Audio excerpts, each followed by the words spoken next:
Assalamualaikum warahmatullahi wabarakatuh. Dikarenakan kemarin ada yang minta sepil cara pembuatan ramuan obat paru-paru, batuk bronkitis dan juga lambe. Caranya mari kita saksikan. Pertama-tama kita siapkan terlebih dahulu air 3 gelas, lalu kita panaskan. Juga kita siapkan patikan kebo atau nanakannya cukup 5 lembar saja atau 5 tangkal saja. Kemudian kita cuci sambil menunggu panas. Kita pastikan benar-benar steril.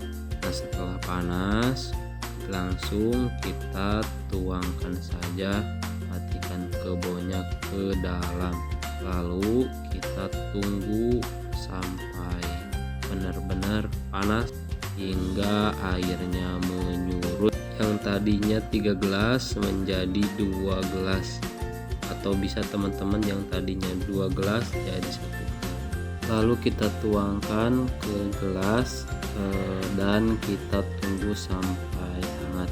Teman-teman bisa coba 2 kali sehari, pagi dan malam. Diminum rutin minimal 2 minggu sampai 1 bulan dan rasakan khasiat.